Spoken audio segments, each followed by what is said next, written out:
Okay, so I'm starting now. Yeah, this clip will be on video. So you'll have this clip. But if you've forgotten something, you don't want to make note. You don't need to make note. You can make notes if you want to actually, to hand, but just take part in the conversation. Make sure you understand what I'm asking of you. Right. So history of it is programming fundamentals for 6 credits. Was like a build up for this unit.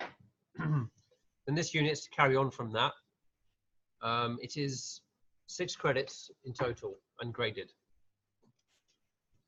The assignment brief you have looks a bit like this. How many of you have not read the brief? Just be honest with me so I know, yeah? To see just generally what happens. So that maybe 4 of you haven't read it, yeah? 5, and hands are going up now, 6. Who hasn't read the brief? Who has read the brief then? Who has read it thoroughly? Not thoroughly. Like properly? Like actually, remember everything that like word for word? I know what's it. I reference that, check it. I looked at the criteria. No, first Okay, I've got only 4 of you. Only 4 of you checked this out, so therefore there's a good problem here. Let's go through it. Three different tasks. First one, you make a database connection string. Okay, you connect, you make a database, you fill it with 5 games. You make you set all the privileges up. What is this noise? Right. You set the privileges up. You know what? It might be that. Okay, you set the privileges up. You bind your username to a database. Okay, that meets this criteria here.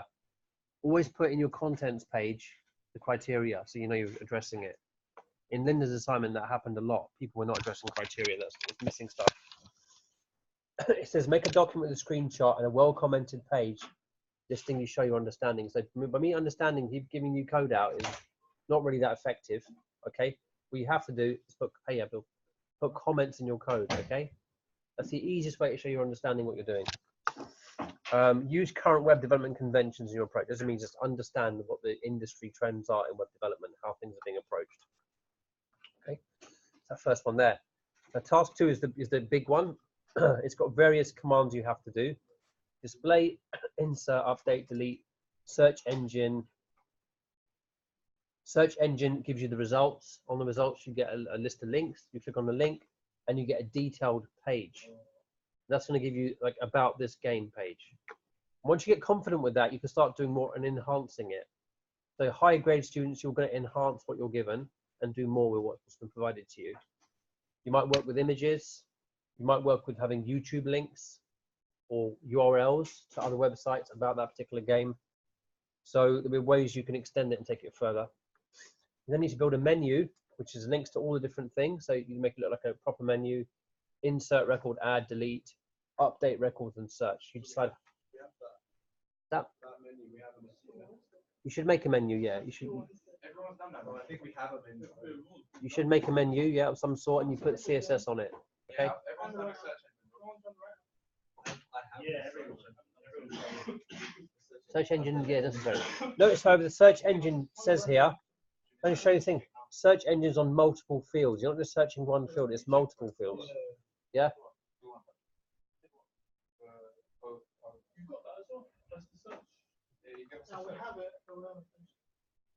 Okay, we'll look at where it's at in a minute. Search is on multiple fields. Watch out for that. Okay. Finally, you're going to password protect the menu page. That's what really matters. You password protect at least one page showing you can do it. Okay, so for pass, it's like you protect one page. For merit distinction, you try and protect more, or things that are relevant. Okay. Like when you're not logged in, you don't get access. Yeah, that kind of thing. But for a pass, just password protect it. One page is enough. Show this working to your tutor. He should see it working. You create a document with live links and screenshots of your pages. And, well, again, I'm just going to emphasize this. David? You right there? I got it. Well commented page. Okay, last part 3.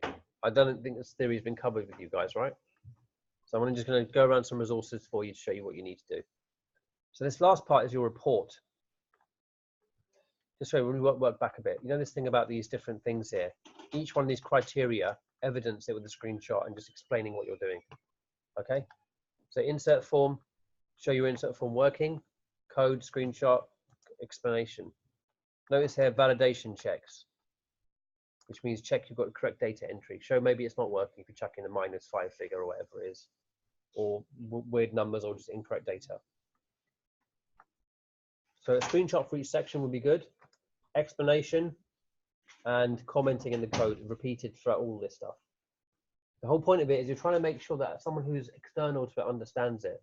So if a verifier looks at it, or an examiner, or anyone randomly, they can understand you know what you're doing by explaining it so well. Because we know anyone can rip and cut code easily and copy it. Okay. Right, part 3. There's 4 questions here on write-up. Sorry, there's 4 in total.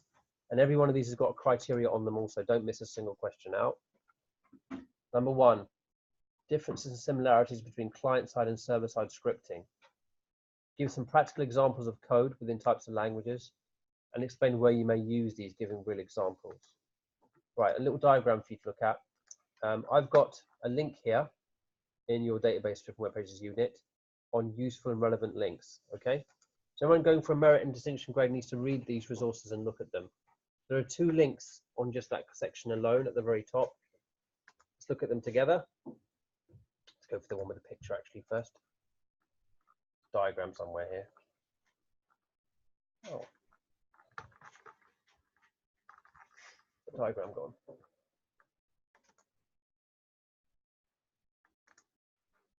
Let's move this up the way.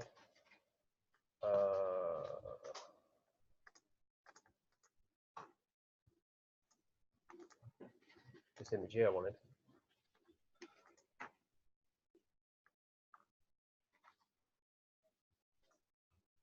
It's a pretty good link, this actually. Let's put this one in. Let's put this one in Moodle too, because it's quite a good one. I like this one. Good. Hold on, folks. If you're tempted to type on your screen, just hold on. Keep focusing on what I'm trying to show you here, so you can understand the questions properly.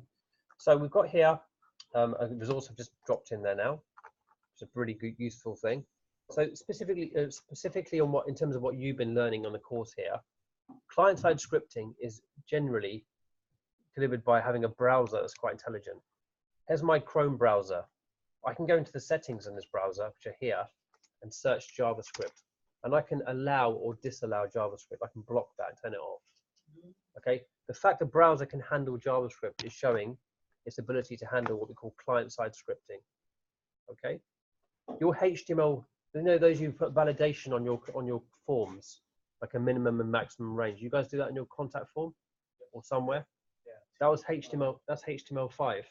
That's also client-side handling, yeah, of it. The server's not involved at all in that. So the browser and the scripting is all on one side of the network, okay? Now the other side of it is what we call server-side scripting. That's wherever PHP has been involved. So PHP here is CGI program. Imagine this is PHP. These are PHP scripts. The server executes them and makes calls for a database if it needs to bring stuff back, okay? That's your client-side versus server-side scripting. And this reference here shows you a bit of a kind of a comparison between the two, okay? So this like both of them, what they're about, and explains what some of the differences are. So that first question will help you answer this, different similarities. Draw your conclusions by giving some practical examples of code within different languages and explain how you might use them. Think about things you've been using. Client-side scripting, server-side scripting, the things you've been using are actually here, okay? You should mention some real languages you've used and how things interacted. Do you guys do JavaScript at all? In anything? You didn't touch it, did we, really, in anything? I mean, you might have touched on it in some of the kind of advanced interactive, some of you might have done interactive features on your, yeah, further web, like carousel. Yeah, but that's JavaScript. That's what it's doing. Yeah, JavaScript's handling that stuff. Okay. Well, that's question 1. Next on. 2. Differences between get and post in relation to published and multi-page scripting using request form and query strings. So the way this is best handled, again, my resources here, useful links, get and post, somewhere down here. Here you go. See this link here? Please, Bradley. This one here, difference between a request form and a query string and how they're different. Let's look at this together. Someone's asking on Stack Overflow a question. These answers are pretty bad, actually. I mean, you can read through this carefully and understand it from this. There's a bit in there if you get it. I think a better resource might actually be the W3 Schools on it. Schools, get and post. So this link here talks about the get and the post method and how they're different and what they involve. You need to read that. I'm not saying any more about it, okay? So I'm expecting you to go over those things and just read that material and content. This other link here I gave you explains the stuff around, where's it gone? Request and query. This here you go, exactly answer right there. Yeah, Patrick, you got that? Okay. Form and query string are mentioned right here, what they both mean, what they do. I expect you now at this stage to be able to find things out, research them, and get the answer back, okay? I'm adding the link. Just make sure reference is much easier. You can pull all these for references, I don't mind. Again, request. Okay, here we go. Good, next one. 3 is about ODBC. And then password protection, right? ODBC, here's the bit you don't know much about. You ever heard of that word ODBC before? Nope. What that means? Want to guess what this might mean? No, not that. So, yeah, I'm going to show you the reference actually to it. So here, again, with the resources, keep saving this thing. ODBC is down here. What is ODBC and examples of? Emmanuel, with me? Open database connectivity. Bradley, focus on this, please. Right, ODBC and examples of, this is another criteria on this one. What is it? Definitions are provided here, what it is, and there's examples of it in there too. Briefly to you, ODBC is the best example of this reference. Short for Open Database Connectivity. So this was made in 92, and the idea is that you can make, say I'm writing an application on C#, I can use ODBC to talk to any database. It's like a layer, okay? Or I can, like an API, I can talk to it, and it can talk to any other database beneath it. It's like a translator. So different database programs talk to each other. So if I've got one database, which is say Access somewhere, I've also got an SQL Server database, I've got a MySQL database. How can I get all 3 of them to communicate with each other? I use ODBC. What's that similar to? Does that sound like something else you've come across like this before? What's what OSI? Remember OSI? Networking? One of your questions in computer networks. Question number 7. The OSI layer and TCP/IP layer, yeah? OSI is similar for networking. Do you understand that? So OSI is an open system to allow different networking products to talk to each other, like Cisco, Microsoft, 3Com, Huawei, whatever. Yeah, ODBC does it for databases. There's some examples of ODBC databases, e.g. MySQL, yeah? Or Oracle you might have heard of too.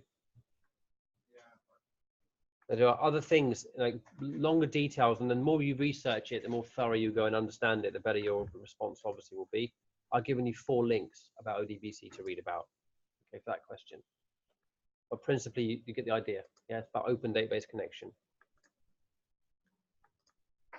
So I'm nearly there, folks. It's just hard work. Some real examples were in the article I showed you. Okay, so MySQL is an example of one, so is Oracle.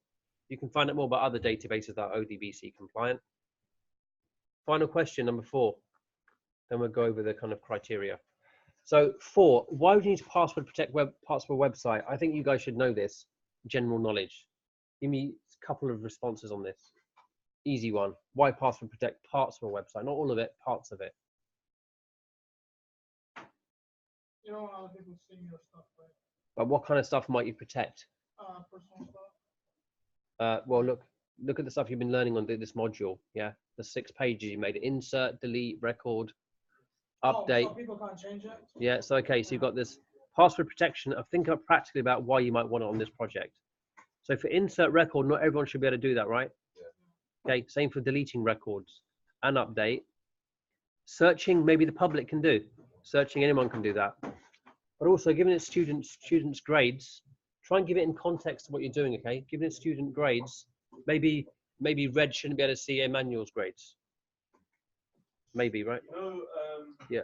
the document that has the screenshots Should that be a separate document to the report answering these questions? Or should it All the same thing, all in one doc, all in one place. Yeah. Okay, so should we start with answering these questions first and then show the screenshots to everything, or start with the start. Your document should be 1, 2, 3, 4 in order. 1, 2, 3 in order. Yeah. Okay, Abdul. And you should use these criteria. But you missed at the start was using this criteria in your documentation, your contents page. Yeah, your contents page like that is solid.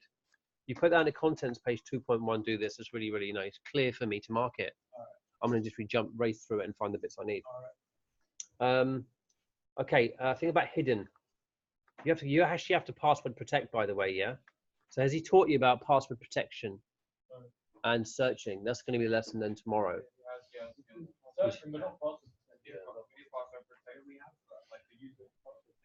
Yeah, you've got an authorization database. Well, look, right, on the code, he's giving you some fragments. On the code, you really need to personalize your code. You can't make it look like his directly, you know? You have to make it look a little bit different. You've got to try and think about how you can personalize that information. What, personalize the code? You just said personalize the comments. Comments, yeah, they're useful certainly, but I mean, with the code, you obviously can, when you understand it, you can do things more with it, yeah. But if it's exactly, if you all look the same, you'll work, and no one bothers doing that. We've got a problem. You'll submit 2 pieces of work, identical, both students get failed. Okay, I need to avoid that. We can't have it happening. Well, how can we change the code? You have to just start to customize it and make like variable names, identifier names get changed, yeah. And commenting obviously makes it personal too. And indentation, that kind of stuff. It just has to look different, okay? It can't be the same. You have to understand it too. He has been told that actually, but I'm saying it to all of you now, okay? He's got tomorrow. What is the point of tomorrow's lesson? He's got to go over these 2 with you, practically. Search and password protect, yeah? But more than likely, He's gonna explain the code, all of that. That's what he said he's gonna do. code explanation, right? Understanding it so you can comment it well and go over so. But you need to be here, okay? I think I'm thinking about what time to start from tomorrow. You know, I've got students, my lot coming in at 11 tomorrow to get on with this because they're doing it all day in that room over there. Some of you come in early, you join me in that room, okay? There'll be spaces in that room, or I'll move them into here. But it's more likely we're gonna have 2 groups together. What Carl will do his theory bit, and then I'll come and help out with some troubleshooting. Okay, I'll probably need to When is this? tomorrow. What time? They're open from 11 till tomorrow, other group. So I'm opening till 11. So this room will be open. I'll get a classroom. You got Judy, haven't you? Yeah, fair enough. Forget it. I cancel that. Judy's with you in the morning anyway, regardless, doing the last hardware class. You've got to have to be there for that. But Tuesday afternoon when car's running, I'll be also available and help out. Okay. Last bit. Oh, it's too tiring going through this theory. So why you password protect, where will it be useful? So think about what you're making. Nearly there, folks. Just hang on, please concentrate. Why would you use a hidden form element on a website? Who knows what a hidden form element is in HTML? Look it up. Hidden. Here it is. Here's an example of it. So here's a hidden variable. Look at this. See this here? See that? Oh, yeah, primary ID, right? Yeah, look at the screen, folks. You're all watching this, please. Just concentrate. Here's me putting a name in, yeah? Okay, I hit submit. That was submitted, but that was hidden. I couldn't see that. This is how it's done. Okay, input type hidden, value 3487. What might you want to hide on your database if you're posting to another page? The user doesn't necessarily need to see it. What will be a thing you might want to hide? Yeah, who said that? Game ID? ID. Yeah, it's the ID. So it's game ID you might want to have as a hidden variable. Okay, that's something that's quite specific to a record, or customer ID. Any ID really is generally hidden. Okay, so why is hiding important? A hidden form element important. W3 Schools explains a hidden field lets developers include data that can't be seen or modified by users when a form is submitted. It also means you can't modify it. Yeah, if it's hidden, you can't change that number. Okay, it's hard coded in. Often stores what database records need to be updated when the form is submitted. So if you want to say use an ID number on the next page, if you hide it, it can't be modified. The database can still pick it up and find the record you want to insert. Okay, So this little thing I'm going to add to the resources too. Then we're on the last bit now. Hidden fields.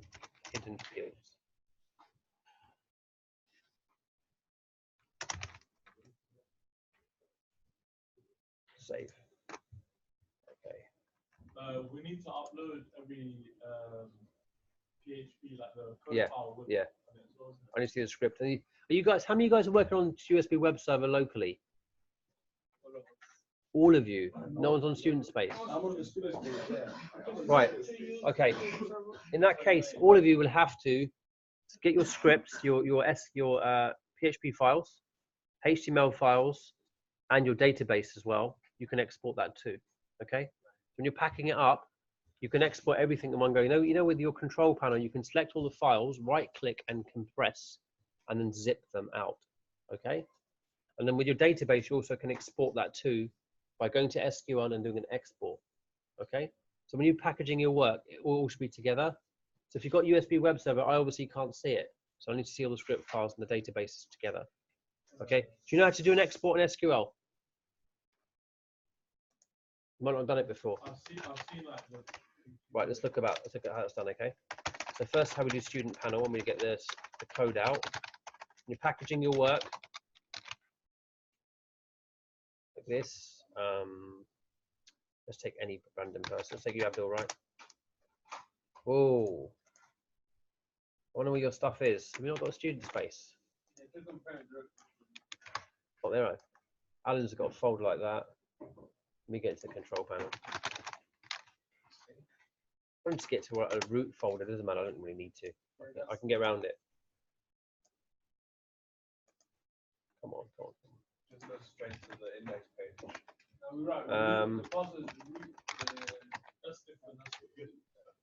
The one last year I was looking at. Okay, so here's how you do it. Watch this. You've got to do the same thing yourself. So firstly, for your files, go to your folder. Was Wakar here from last year? No. It's just So who was teaching David last me and Mary were doing it. There you go. Select all that. So folks, right click, compress. That'll give you a zip file, okay? And you can save it locally. In your database, how you back that one up, phpMyAdmin, go here. SQL, database you got, right? Export. I don't know. Yeah, export SQL file. Click go, and that'll export you the whole thing. Okay. You can customize it too. So you can choose the database and you can choose various other bits and pieces to do more specific stuff. You also can export a CSV file. But you must try and get everything and look at what's actually come in the database now. What this guy's got in there if I actually look at the file. Edit. You see this notepad? Look at all this. That's the content, the whole database there. That means in another database I could import the SQL file and rebuild it. That's how you can work on a local machine and a remote server by doing backups. Okay, so you got a backup there. Be very straightforward too. And finally, validation. So it just says, why do you want to validate user input for a website with a database? What sort of problems may arise if you don't? So validation. I'm entering in grades for students, or I'm entering in game data. Why we've got to check that data is correct? There's a few reasons, not just one. Hey, come on, let's try thinking about this. Validation. No error checking. What would happen if I put in duff data? Someone help me, please. If I enter the wrong data into the code, like maybe text rather than where a number is, it will create us an error. Just it'll fall over. Syntax error could be created. Okay, that's one issue. What else? Data accuracy. Why is it important? Of entering it. How does that accuracy of entry affect output? Okay. People losing concentration already. Yeah. It'll make your data wrong. So your output won't be as expected. I could type in some game data. It might be a link to a YouTube clip about it, but it's the wrong game. So when I click on the link, it goes somewhere else. So in a business situation, if I kind of looking at bad content and broken links, I get an impression the quality is poor, you know, it will affect the user experience. So there's a couple of examples there. I can actually help with 5.2, and you can think of your own ones. Now, finally, at the very end of it all is just the last bit, that grade criteria. Those of you looking at distinction, grade, and merit, which is almost all of you actually. Let's just point your attention to a few things here. Okay, I don't expect you to miss these things. So, you've acquired an excellent understanding of the knowledge-based facts, models, perspectives, practices, and conventions in relation to web development. That's actually getting into web development, what it's about. Understanding PHP, MySQL, what we call the LAMP framework or the open source framework. There's bits and pieces there. I have got a video with the other group that I did, which I have not shared yet, which is about the LAMP framework. But if you can't be bothered to watch it, go to Moodle and look at these things. Look at this thing called LAMP here, 1. Yeah, look at this stuff here. All these resources are relevant. SQL, there's more about it here, for example. That's the first bit. GD3 is about the other side of it, which is the guidance from assessor. You should need little guidance from the assessor. This is why probably WCAG's gone hands off a bit on this one. Okay, the idea is that you need to yourself work through understanding the terrain you're on. Okay, the only resources you've got to support you, are really these ones. PHP, this whole block here. Reading through that will give you a lot of understanding about what you're working with. Okay, just these sections here. That's the best theoretical backup resource to work through what you're learning about. Finally, the last bit is making sure you present your work really well, a model to others who are learning it, and demonstrate you understand what you're doing. Your code should be thought through carefully, thinking about efficiency and redundancy, being like things like reusable things. You remove repetition, you look at functions where you can do. Use functions where possible. Okay, that's the criteria there. Let's not go over any questions you guys have about the assignment. Okay, go for it. Fire away. Longest thing we go for.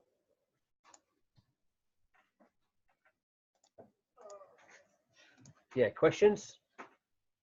Any questions? Stress, man. What about the assignment? It's good. So how much stress are we talking about? You mean stress as in challenged by stress, or stress as in I can't cope with this anymore in life generally? Oh dear. Anyway, just to make you feel at ease, everybody.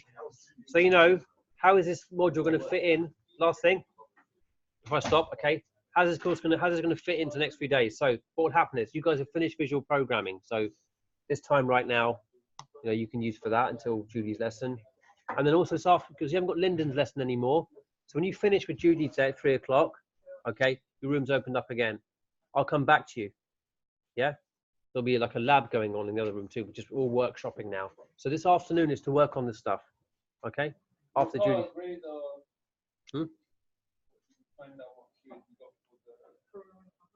No.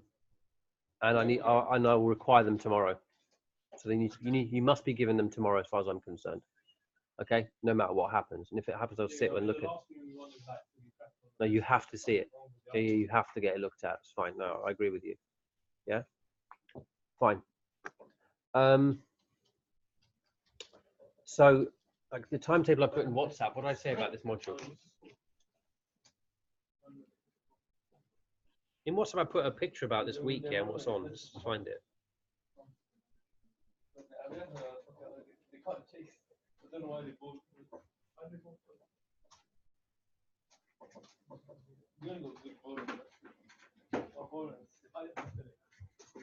we're 18-year-olds getting out.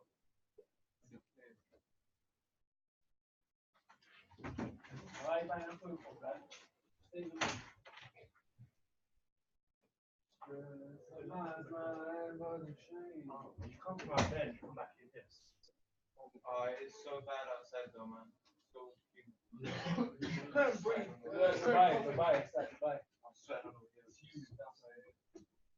Timetable, where is it? Here it is.